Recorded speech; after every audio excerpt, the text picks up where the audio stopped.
Corbett park, Ranthambore, Bandhavgarh और कई दूसरे टाइगर रिजर्व्स में अब एक बड़ा बदलाव लागू हो चुका है। सुप्रीम कोर्ट के निर्देश के बाद अब जंगल सफारी के दौरान मोबाइल फोन के इस्तेमाल पर पूरी तरह से रोक लगा दी गई है।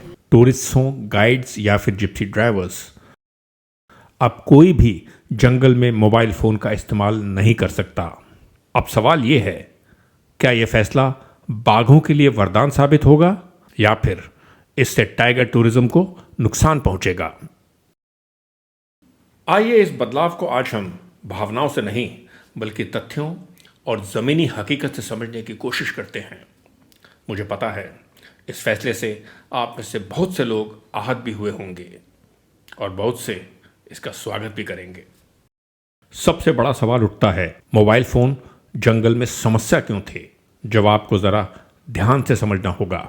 हकीकत यह है कि आज का टाइगर टूरिज्म सिर्फ देखने तक सीमित नहीं रह गया है, बल्कि वो अधिकांश लोगों के लिए रिकॉर्ड करने की होड़ बन चुका है। गौर कीजिए, सफारी में बैठे ज़्यादातर लोग लगातार वीडियो बनाते हैं, कॉल पर बातें करते हैं, रील्स और स्टोरीज अपलोड करते हैं और कभी कभी तो फ्लैश का इस्तेमाल भी करते हैं। ये सब हरकतें मिलकर जंगल की प्राकृतिक शांति को तोड़ती हैं, बाघ को बहुत ज़्यादा परेशान करती हैं। यहाँ आपको ये समझना होगा कि जंगल का बाघ कोई चिड़ियाघर का प्राणी नहीं है कि आप जब चाहे उसके चारों तरफ भीड़ जुटाकर खड़े हो गए। बाघ एक बहुत संवेदनशील प्राणी है और आपके मोबाइल के अंधाधुंध उपयोग से वो तनाव में आ जाता है।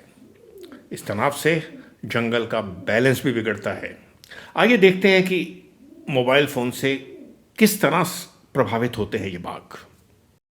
हो ये रहा है कि जैसे ही टाइगर साइटिंग होती है, गाड़ी में बैठे टूरिस्ट, गाइड्स या ड्राइवर्स फ़ोन करके दूसरी गाड़ियों को बुला लेते हैं और देखते ही देखते बेचारे बाघ के चारों तरफ गाड़ियों का जमावड़ा लग जाता है। इस अचानक पैदा हुए माहौल का सीधा असर पड़ता है बाघों पर।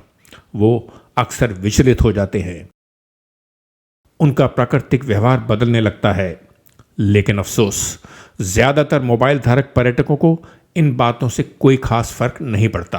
कई रिसर्च बताती हैं कि ज्यादातर डिस्टर्बेंस वाले इलाकों में बाघ दिन में दिखना कम हो जाते हैं।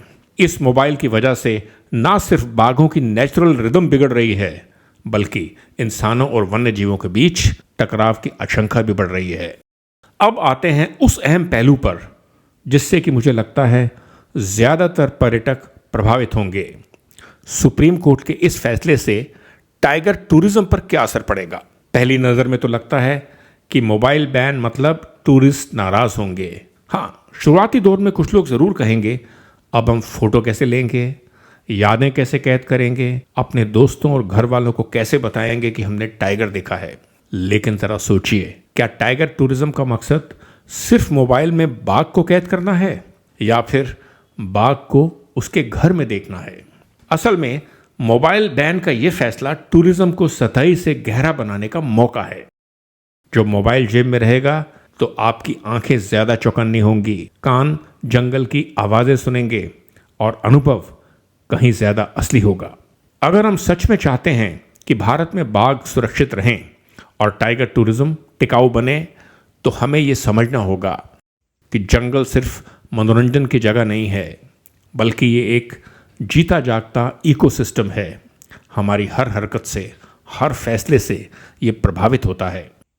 मोबाइल पर लगा ये बैन बाघ के खिलाफ नहीं, बल्कि बाघ के पक्ष में एक साहसिक कदम है। अब ये हम पर है कि हम इसे असुविधा समझें या संरक्षण का अवसर। मैं तो यहां तक कहूंगा कि सुप्रीम कोर्ट का ये बैन हमें अपने आप को बदलने पर मजबूर करेगा, जो कि बहुत अच्छी बात है। हमें ये बैन याद दिलाएगा कि जंगल कोई स्टूडियो नहीं है, बाघ कोई परफॉर्मर नहीं है और सफारी कोई शूट नहीं है। ये हमें ये भी बताएगा कि प्रकृति हमारे रहमो करम पर नहीं है, बल्कि हम प्रकृति के रहमो करम पर हैं। तो आप क्या सोचते हैं, जंगल सफारी में मोबाइल बैन का फैसला सही है या ज़रूरत से ज़्यादा सख्त? आप अपनी राय मुझे कमेंट्स में भेजिए। इंतज़ार रहेगा आपके फीडबैक का। मिलते हैं जल्दी ही टाइगर्स एंड बियॉन्ड के अगले एपिसोड में।